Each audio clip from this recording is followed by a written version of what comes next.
Hey guys, welcome to another episode of the Manuela Method. I am in my new apartment in Miami. David and I took the leap to move out of our hometown. This is the first time I have ever moved away from home aside from being moved when I was 3 years old from Colombia to Orlando, which was out of my control and I don't remember, so that doesn't count. Um, and I'm so family oriented that it's it's always been it's always been a difficult thought to process, me leaving my family. But that's why I brought David with me. He's an extension of my family. He's my family here in Miami. But with the move, him and I both decided that we would be leaving behind everything that didn't align with our highest potential. And that is such a beautiful process to be in, and not only be going through it personally, but have my brother also be experiencing this at the same time. Um, it's it's a really bonding experience. It's really cool to have somebody who supports my growth as much as I support him. And so now we're out here doing it.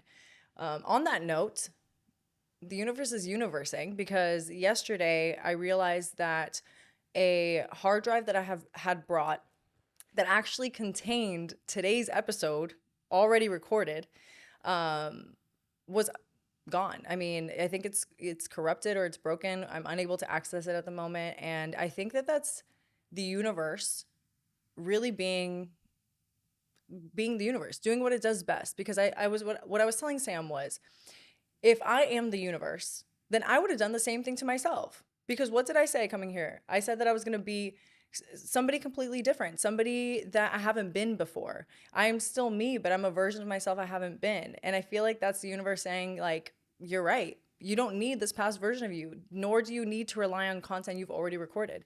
So I'm pretty excited because today we're going to be discussing hidden signs of a toxic relationship.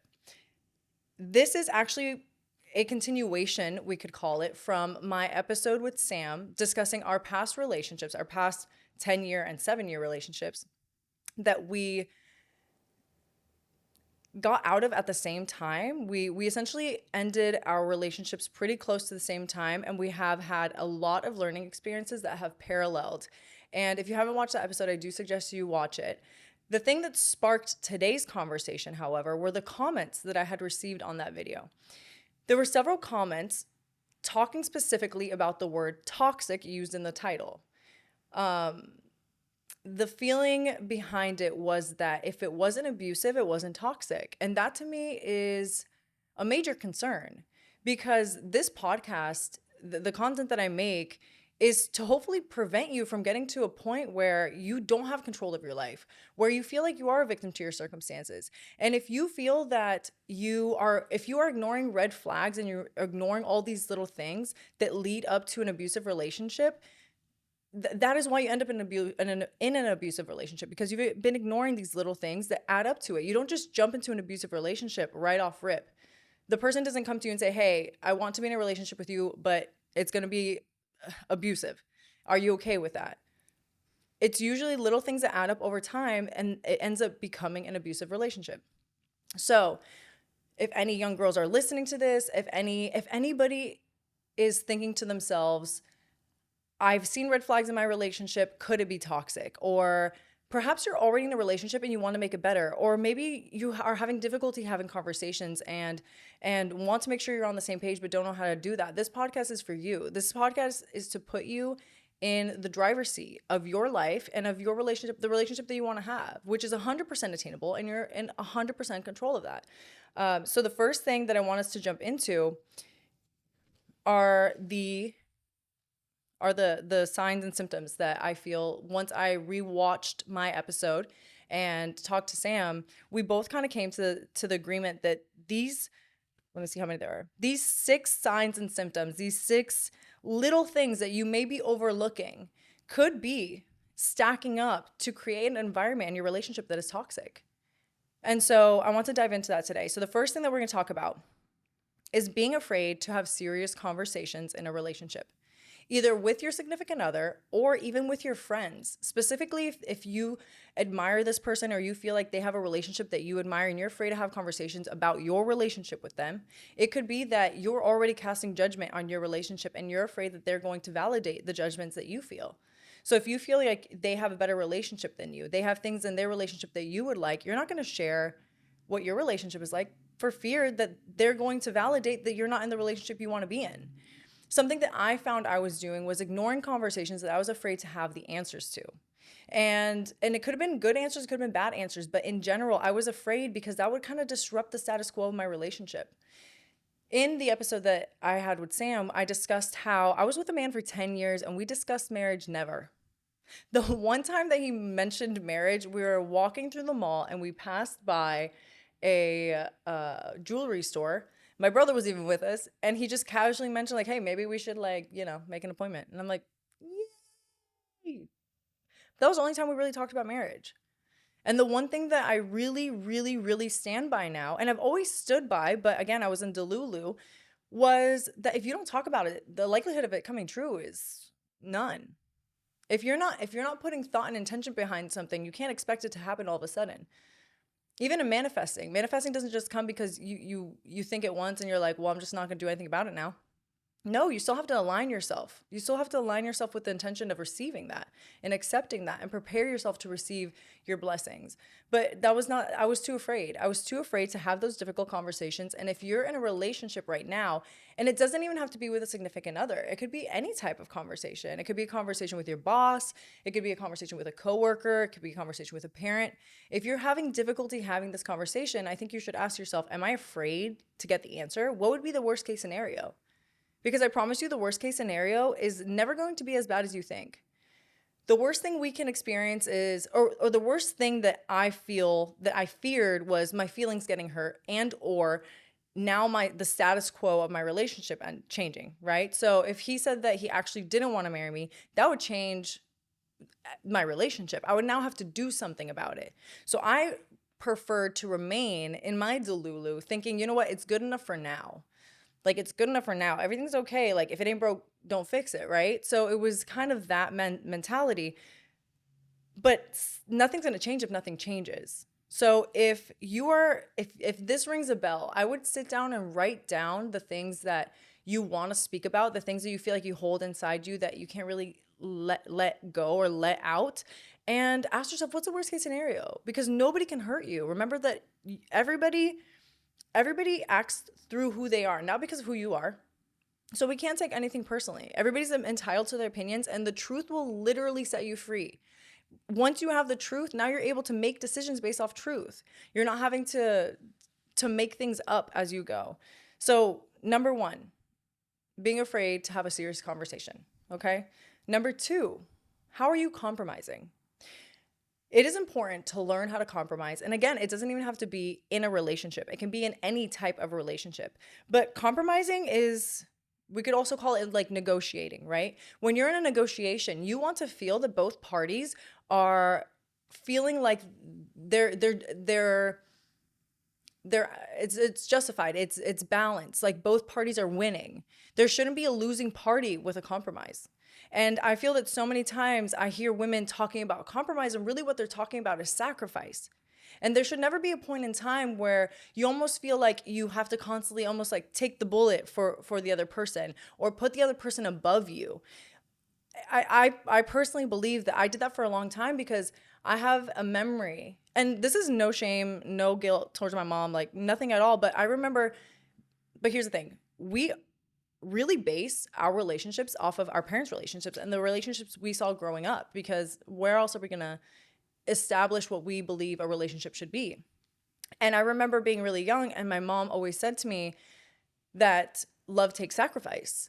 And so growing up, I kind of created my own definition of that. And so I thought that love was putting myself beneath someone in order for them to see that I cared about them more than I care about myself. That was how I thought love was. And I thought if you were doing the same for me, then that's even. But that's not the case. It's not the case, because true unconditional love is something that stems from us individually. And we're in charge of making sure that that balance is there and that we are standing up for ourselves and making sure that we're represented in the relationship. Not that the other person is constantly keeping us in mind. We're the ones that have to keep ourselves in mind. So compromising is important in a relationship.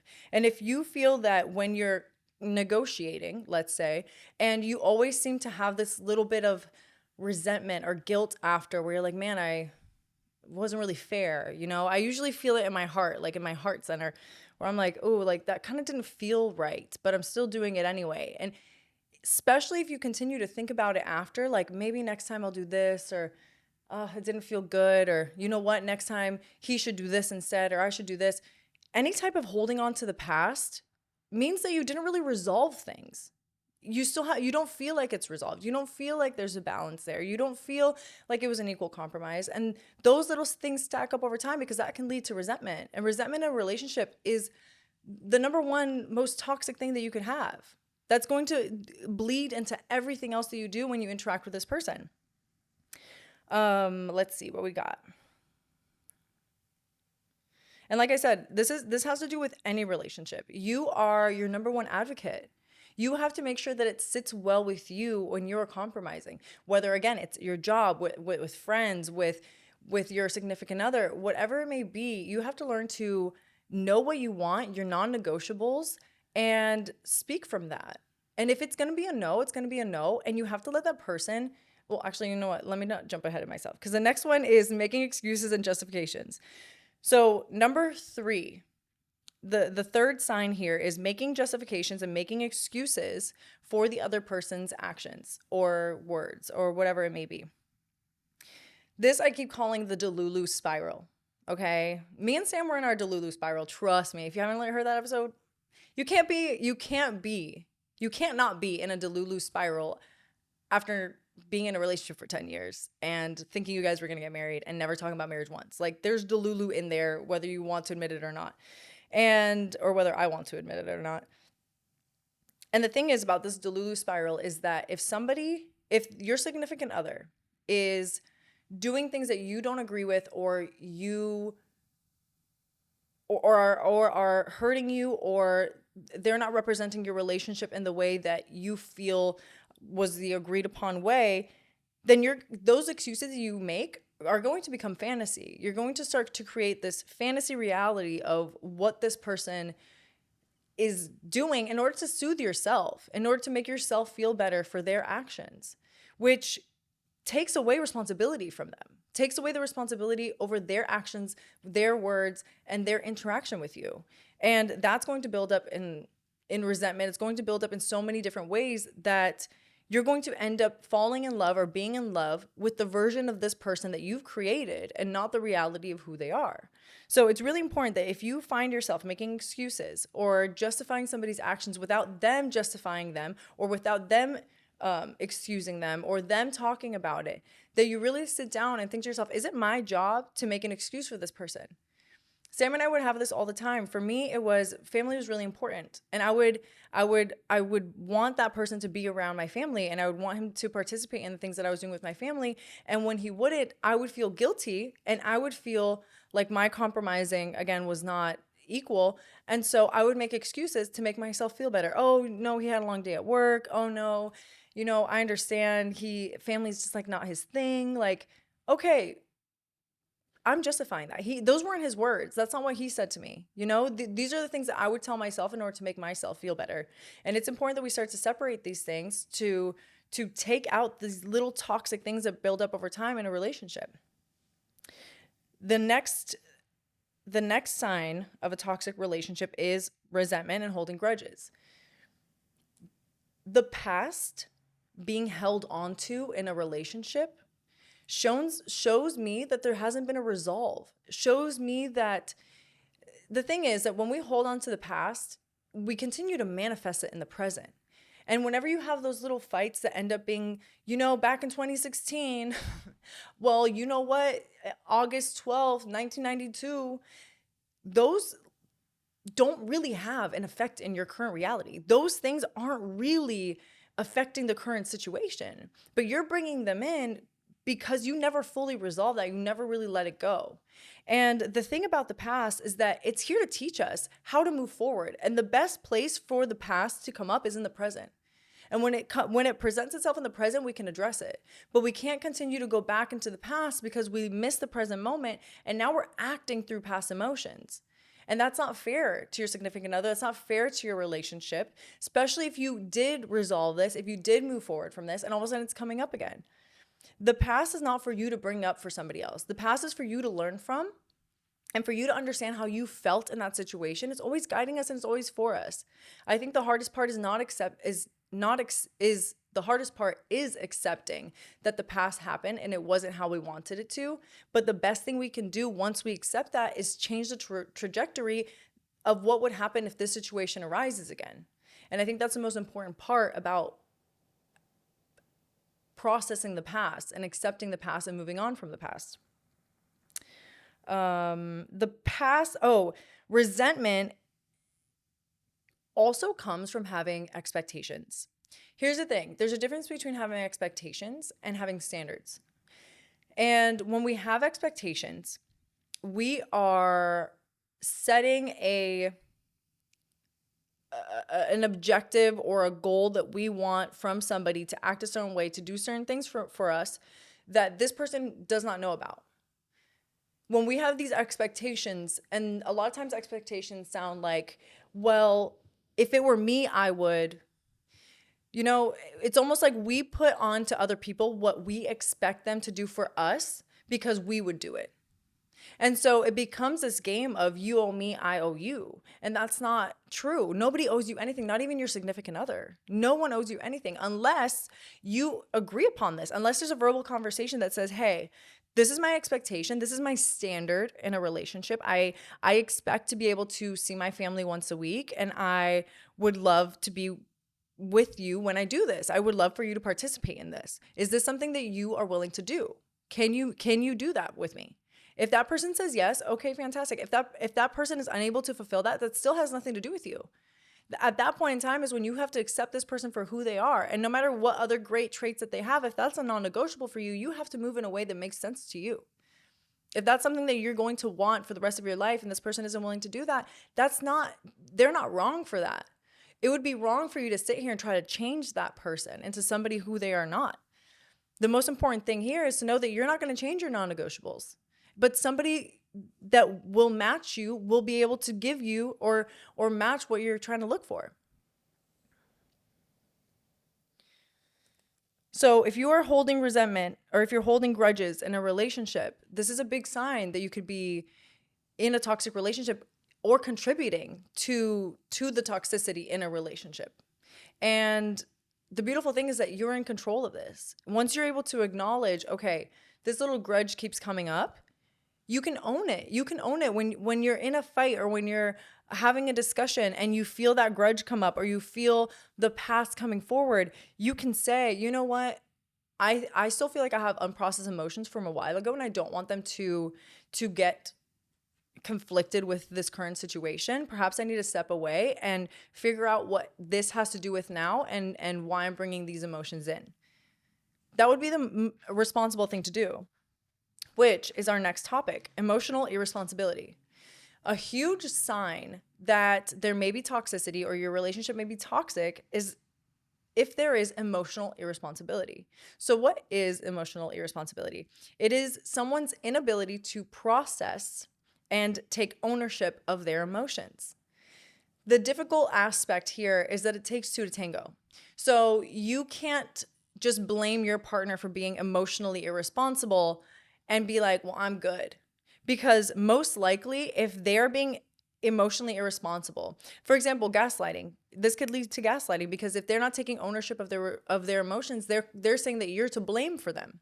And if you are now accepting that blame and trying to make things better, even though it has nothing to do with you, then you're not just only allowing them to be emotionally responsible, you're now taking ownership of their own emotions and you're not allowing them to process their emotions. And then that's going to build up over time and that's going to lead them to unprocessed emotions that are going to lead to resentment. So a really important aspect is to be emotionally responsible in your relationship. Figure out what is yours, what is mine, and I'm not going to take responsibility for you because taking responsibility for you is actually me saying that you're incapable of that. Or it's my need to control the relationship. And this is something that I would do, and I didn't know I was doing it because we simply do things to protect ourselves, you know? And in my relationship, when my significant other was upset or in a position where they were not blaming me for their emotions, but I could affect their emotions, right? When they gave me the power to affect them by saying that I hurt them or something I did caused pain in their lives, I was able to then take control, right? Because if I'm able to hurt you, I'm able to not hurt you. If I'm able to make you happy, if I'm able to hurt you, then I'm also able to make you happy, right? If you give me power over your emotions, I can make you feel any emotion. And so what I would do is that if I made my significant other upset, I would easily take the blame. I'd easily, be the one to say sorry because I knew that that would make him feel better. And in return, I felt better because I felt like I was doing something for him, almost like again, putting myself in a position where like you can use me as a doormat because I know that'll make you feel better, and you feeling better will make me feel better. And that's not love. That simply is not love. That's an emotional game. That's emotional manipulation. And it's not that it's intentional. A lot of these little things add up, and I don't believe that most of it is done intentionally. And that makes a huge difference between if you're in a toxic relationship or if you're being toxic, because it could just be passing moments. It doesn't have to be a continuous relationship or a constant thing in the relationship. But these little moments that are toxic are different than long-term abuse or an abusive relationship. When you're in a toxic relationship, most of the time people don't know that they're being toxic. Most of the time, these things are things that we have seen from our parents, or we inherited from society, or we just think it's okay because we haven't been taught different. And when it comes to an abusive relationship, most of the time the abuser knows that they're abusing. They use their power to control. That is what makes a huge difference between abuse and toxic. But most of the time, these little things show up in that abusive relationship anyway.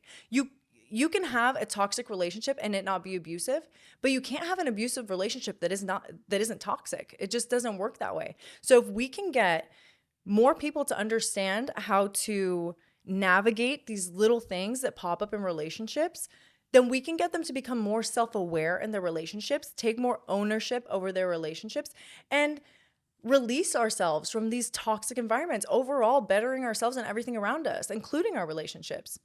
So to summarize emotional responsibility, it takes two to tango. But the only way to, let's say, affect the other person in any relationship, in any way, is to change yourself. That's the only way we can change anybody else. And there's no guarantee that if you change, the other person's going to change or adapt.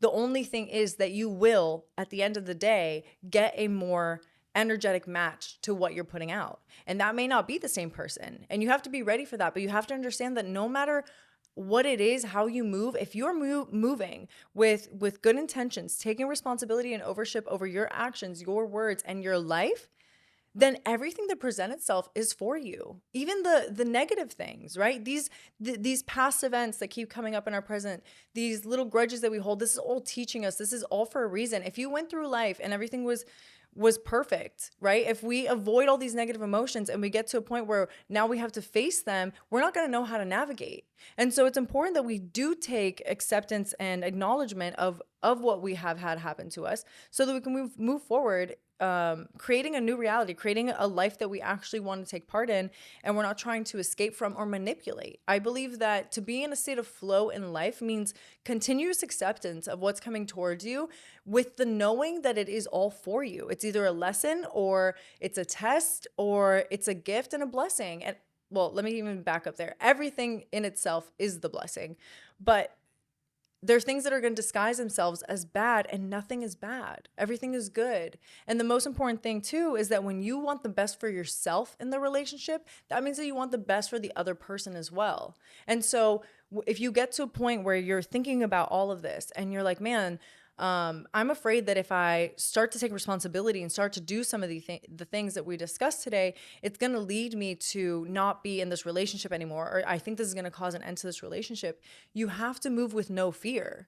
Source, God, the universe is not made of fear. It is made of pure unconditional love. So even though it may be disguised as something painful, yes, we can mourn the fact that some relationships aren't meant to last forever, that they're meant to just teach us.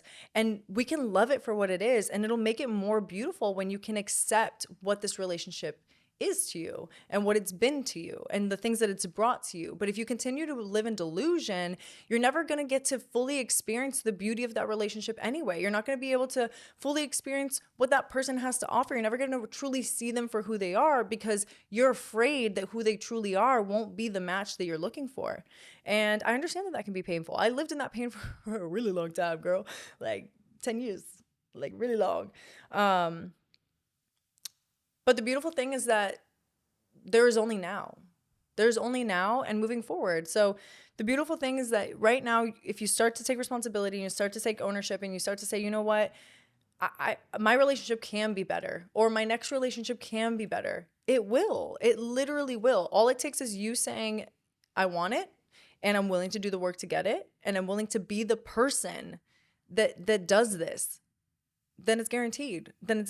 Okay, so the last one that I wanted to bring up was they should not be your source of happiness. They should not be the reason that you feel good or you don't feel good. They should not be your source of validation, okay? We should not depend on anyone for this. When you are in a relationship and you are depending on that person to be your source of happiness, then you are bound to be miserable. You're bound to be miserable because, again, if somebody can make you happy, somebody can also make you sad. You don't just hand over a little bit of your power. You can't just say, you only have the power to make me happy, but you can't ever upset me. That doesn't work. When you are allowing somebody to be your source of happiness, you're also allowing that person to be your source of misery. And that's really powerful. So next time when you think to yourself, like, I'm only happy when that person is happy, that might be an issue. Or if that person is in a bad mood and you get into a bad mood because they're in a bad mood, that's the same thing. You're allowing their mood to dictate your mood, and that's giving them your power. That's handing over all your power. And you're too powerful to believe that somebody else's emotions have any control over you. The only way that somebody can affect you is if you allow it. The only way that anybody can accept you the only way that anybody can affect you is if you allow it. You have all the chemicals in you to pull out and feel every emotion. You are the only source of these emotions. Your thoughts create the emotion. So if you allow this person to make you feel something, you can't blame them because you are actually the one allowing yourself to feel that. They can't, even at gunpoint, tell you to feel something without you allowing it to be felt in your body. So if you feel like your emotions are really affected by this person, if that person has a good day, you have a good day. If that person has a bad day, you have a bad day. Then this is a sign that your relationship could be better. And most likely, if this is the case, you probably are being affected by other people, right? You quote unquote are being affected by other people. And that is an illusion that you're trapped in. The illusion that somebody else can hurt you, that somebody else has any power over you to make you feel anything that you don't want to feel is one of the biggest illusions that we're in as a society, as a world. And it is not true. While we are one, while we are neighbors, while we are affected, I don't want to continue. I don't want to confuse you because we can get really deep into it. But I want to keep this a little more on the surface level so we can make it digestible, okay? But we will talk about oneness in another episode because I had a 3-hour conversation when we were moving down to Miami with my grandpa, and we were talking about Pueblo life versus downtown Miami life. And let me tell you, our disconnect from our community, I think, is one of the biggest reasons that we are living in a world with so many mass shootings and so much war and so much hate and so much pain. And it's this illusion that we are all separate from each other. But in this case, I need you to focus on the fact that no one is creating an emotion inside you except yourself. No one. And I like to practice this in states of, like, whenever I start to feel like I'm coming out of like a state of calm and I start to get kind of anxious, or to me it happens like if I'm like walking on the street, right? We were just walking, getting coffee. And sometimes if there's a lot of traffic, a lot of noise, a lot going on and I don't know the area, it's almost like that little bit of anxiety starts to build up. We're like, oh my God, I have to be looking everywhere. It's an illusion. There's no reason for me to stress out in life ever. There's no reason for me to be overwhelmed ever. I am always me, and me is always perfect. The only thing that I could do is things that prevent me from being me. And that's listening to fear, listening to the self-doubt. So when you are in a position where you feel your emotions are being affected by somebody else, take a moment and remind yourself, even out loud. This is something I like to do in the mirror. The stronger that emotion, that's the stronger that pull to be affected, air quotes, then the more drastic of a measure I take. If I am, let's say, in traffic, right, and I get cut off and I get upset, or road rage for some reason has a way of creeping in, and I think it's because we're at already a state of like a heightened emotion, like a heightened awareness, and so every once in a while I get cut off and I'll take it personally. And I'll catch myself. And in those moments where I'm like, oh my gosh, this is not me. Like, where did this come from? I will say it out loud, or I'll look at myself in the mirror and I'll say, that anxiety, there's a mirror right here, that's why I'm looking this way. That anxiety is not you. That anxiety is not you. That anxiety is an illusion.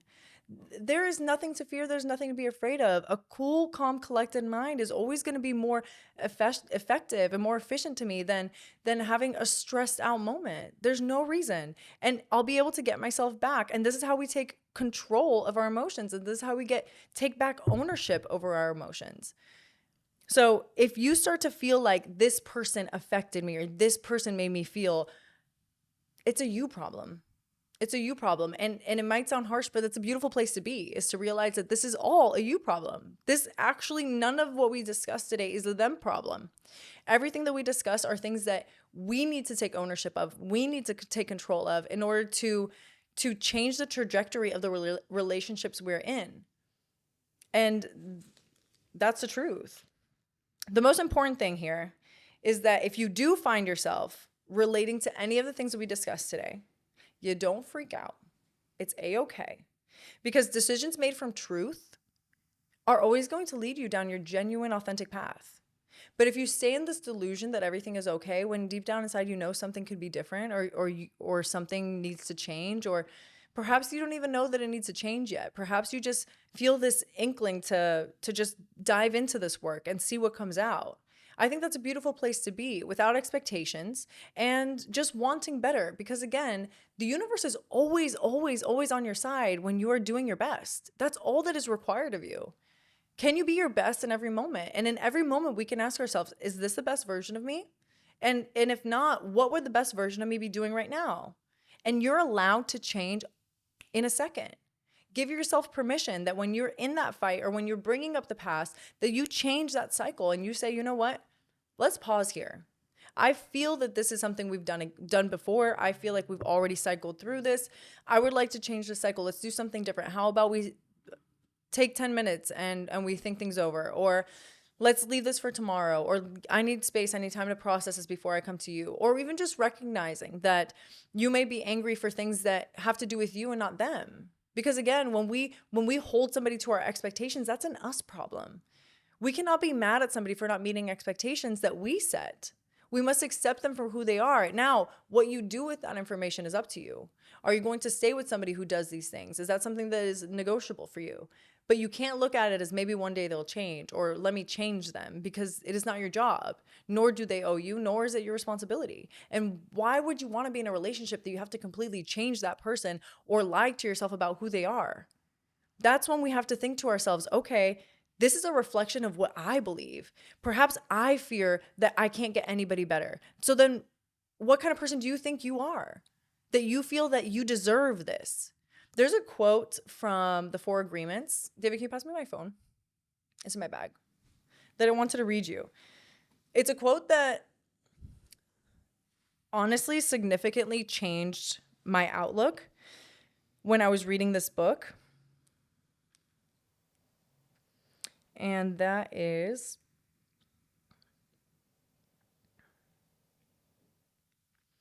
the limit of your self-abuse is, I can't speak. The limit of your self-abuse is exactly the limit that you will tolerate from someone else. If someone abuses you a little more than you abuse yourself, you will probably walk away from that person. But if someone abuses you a little bit less than you abuse yourself, you will probably stay in the relationship and tolerate it endlessly. So again, all of this is a you problem, and it's also a you solution. If you are in a relationship that is feeling a little toxic, or you're just having these little instances of toxicity pop up that you're now relating to, now that we kind of discussed it, and you don't want to take part in this anymore, I think that the first step here is to remember your power. Remember, you are the operant power. You are the one creating your whole reality. You are in this relationship because you chose to. You are in this relationship because you manifested it. You are in this relationship because of you, not because of the other person. Because even if you think it is about the other person, that you are in a relationship because of the other person, it isn't. It is still about you. If you're like, I don't want to leave this person because I feel bad, what are they going to do without me? It's still about you. So recognizing that you have full power and you're the only one creating your reality, and your reality has already been manifested through you, gives you power to continue creating consciously. And that's a beautiful thing. And that's why I say this is a you problem, but it's also a you solution. The next part is to take responsibility and take ownership of your relationship. Take responsibility and ownership over the parts of your relationship that you, what?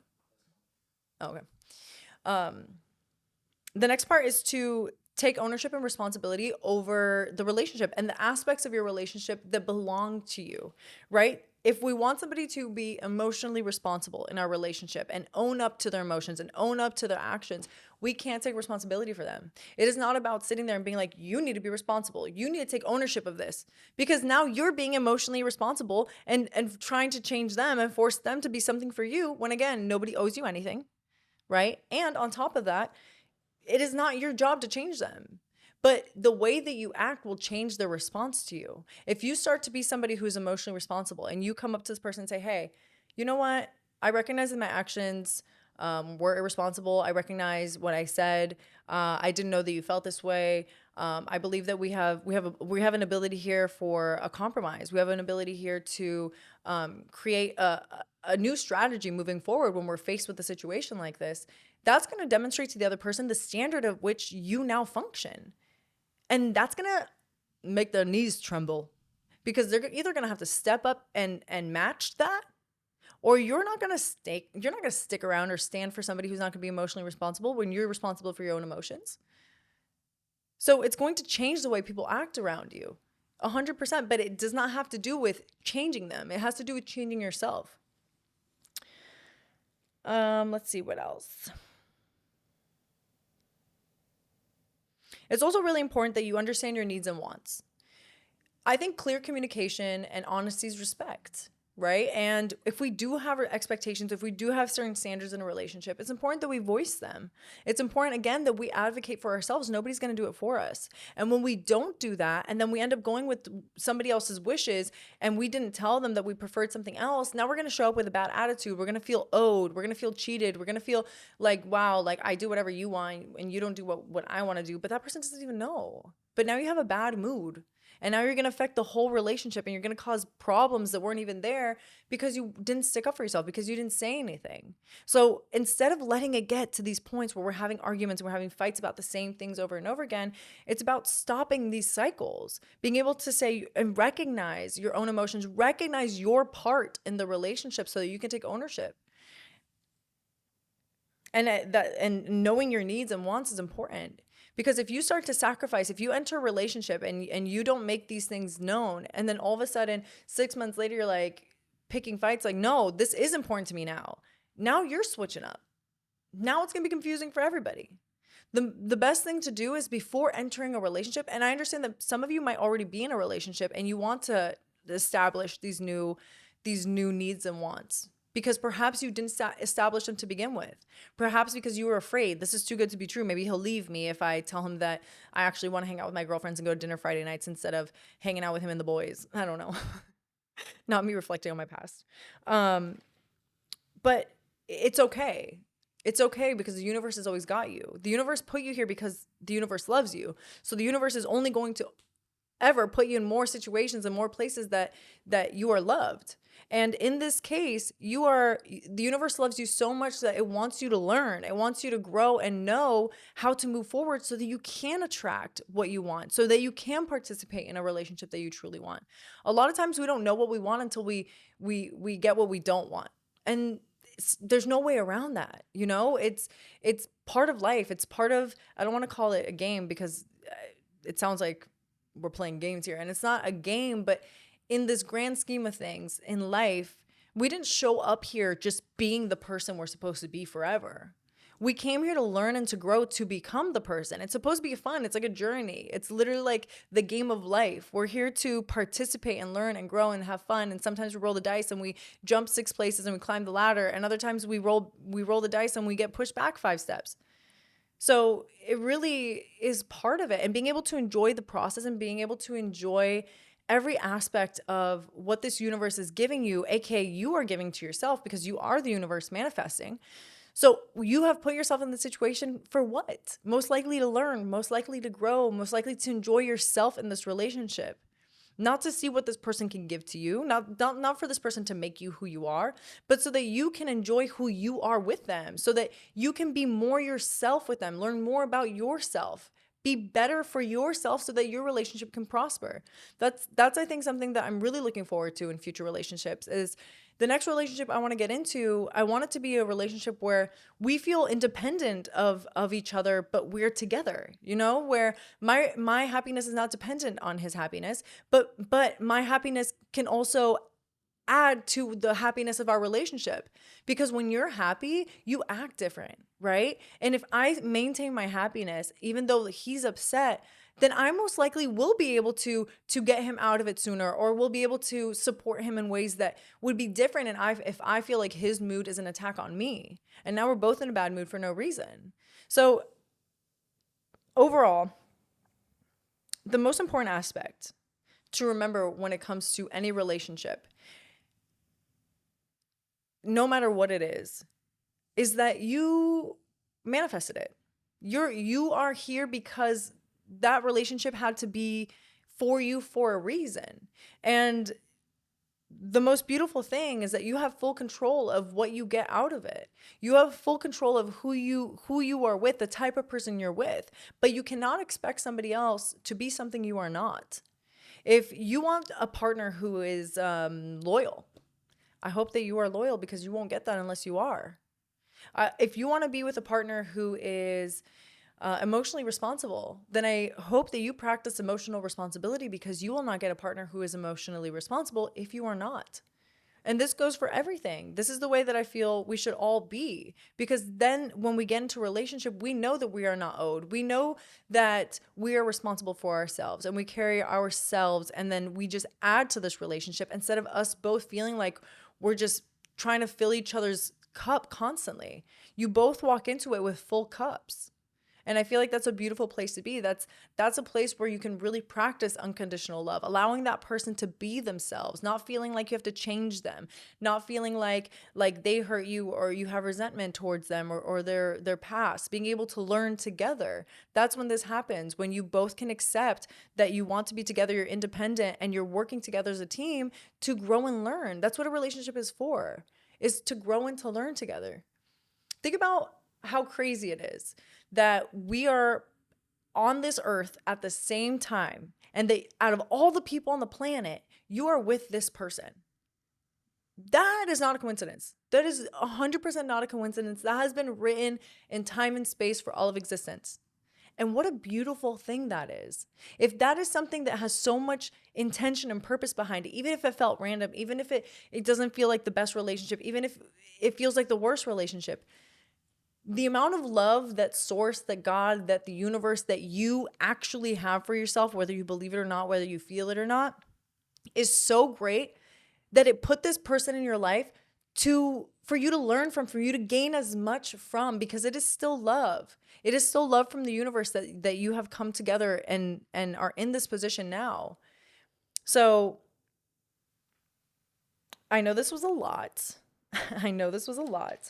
But I really wanted to get into it because I think it's important that we separate or not even separate. I think it's important that we realize that these little things that we may oversee, these little red flags that we hold or we do, they not only stack up and build up over time, but at the same time, they're a reflection of us.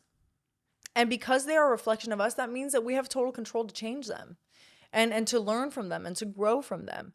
And it's really important for me, looking back at who I was when I entered my 10-year relationship at 15, 16, that I can get this message across to girls at that stage too, where it's like, if you begin with delusion, it just spirals.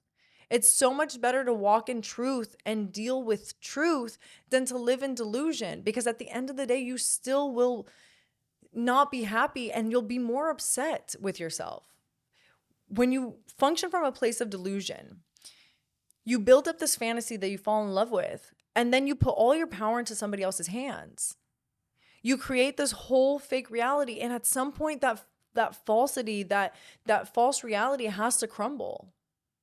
And it's going to be a much harder fall than if you were to function out of truth and would allow people to be who they are.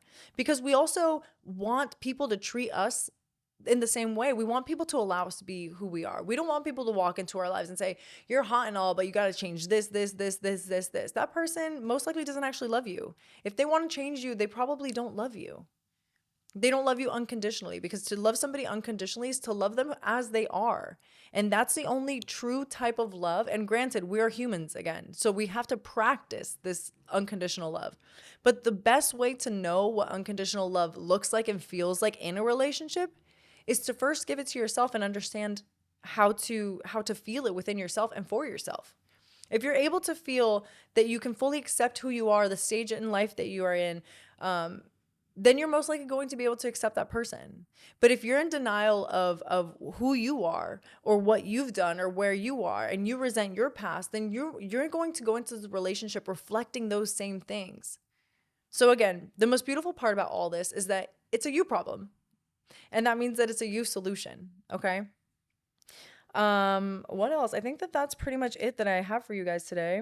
Yeah, and just remember, it's nothing personal. Let everything's gonna flow the way it needs to flow, okay? Life is beautiful. You are beautiful. You're amazing. You're incredible. I love you so much. Okay. Follow me on Instagram at the Manuela Method. My personal Instagram, Manuela Velez. We're also on TikTok, the Manuela Method, and I think it's Manuela period Velez with 2 Z's. David will correct me on the screen if I'm wrong. But aside from that, ladies and gents, I just want to tell you I love you. And if you are looking for fitness, mindset, and spiritual mentorship, just let your girl know. It's literally all I want to do. And it would be an honor to be on that journey with you and be your guide. So let me know. I love you guys. Have a great one. See you guys really soon. We'll be posting some YouTube videos real soon. And I got a dance lesson coming up. I don't know. It's going to be interesting. Okay, guys. Talk to you later. Bye.